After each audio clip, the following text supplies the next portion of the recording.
네, 저는 경희대 경영대 학장으로 있는 박상찬 교수입니다.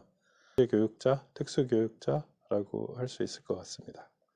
우리나라에 어떻게 보면 초등 4학년서부터 대학원 들어가는 데까지의 영재교육의 1년의 과정을 종단적으로 준비하는, 제가 깜짝 놀란 거는 한국에 있는 우리 학생들은 제가 보면 7, 80%는 다 영재 같아요. 저희는 영재성이 아직 발현되지 않은 아이들하고 표현을 하는데, 왜냐하면 교육에 의해서 아이가 바뀌어지는데, 그래서 저는 영재성의 발현의 시점이 다르다. 오히려 현재의 교육이 이들을 위해 제대로 되고 있지 못하다는 생각을 갖고 왔어요. 어떤 면에서 보면은 두뇌의 스트레칭이 1, 2, 3학년 때 필요하다고 봐요. 그런데 그게 얼만큼 발현되고 주변에 얼마나 좋은 선생을 만났고 그 다음에 얼마나 좋은 교육 메타리얼에 노출됐고, 이거 되게 중요하다고 봅니다. 일부는 협의의 창의성은 독창성이에요. 사실은 남과 달라야 돼요. 그런데 광의의 창의성이라는 거는 거의 영재성과 동일하게 다면적이다, 그다음에 유창하다, 융통성이 있다, 그다음에 독창적이다 등등에 해당되는 거를 충족시켜야 된다고 봐요. 그래서 창의력이라고 하는 것이 맞아요. 그런 영재라고 하는 영재성이 발현됐을 때 이 아이는 이렇게 나타나요.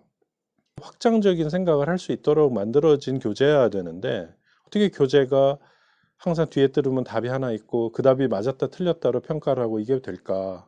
그 흔한 답지가 뒤에 붙어 있지 않다라는 게 너무 마음에 들었어요.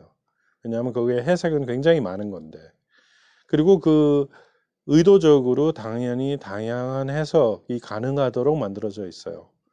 그래서 저는 아마 크다고라는 거를 설명할 때도 지금 말씀드렸던 영재 성향 또는 광의의 창의성이라는 관점에서 설명을 하고 싶습니다. 좋은 문제를 주고 돈을 들여서 하는 거는 했는데 아이들에게 생각하는 법을 가르치셨나요? 창의적 사고라는 거는 이런 거에 이룰 수 있도록 생각하는 여러 가지 수렴적인 방식이에요. 그걸 가르쳤을 때 아이들은 드디어 활용을 해서 발산시킬 수가 있는 거죠. 수학은 거의 기본이에요. 그냥 수학은 언어예요. 크다고는 수학이라는 거에 한정되기보다는 그 창의적 사고력을 도와줄 수 있는 도구라고 생각을 해요. 교육을 크다고는 첫 시작일 것 같아요. 근데 그래서 1, 2, 3학년 그 아이들이 교육을 받는 과정에 새롭게 발현되는 게 있을 거예요. 크다고에 있는 그 모든 거 하나하나가 그런 단서를 줘요.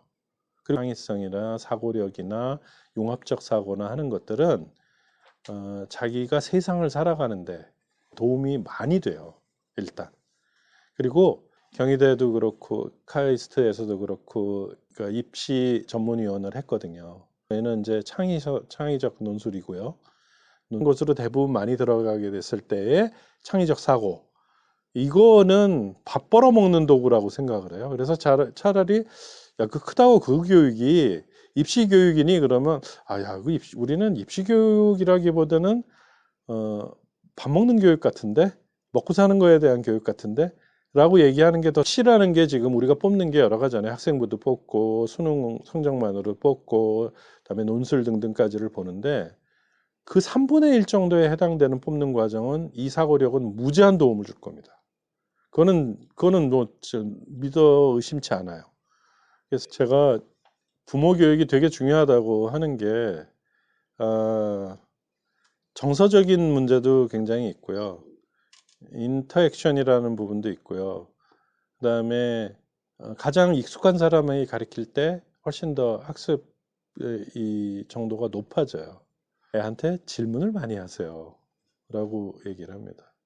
말씀에 일반적인 게 너 공부했어? 아니면 숙제했어? 아닐까요? 학원 갔니? 어머니는 질문을 하는 법만 조금만 달라도 아이들의 사고방식은 달라진다. 어머니, 기록을 하세요. 우리 아이의 답이 뭐였다.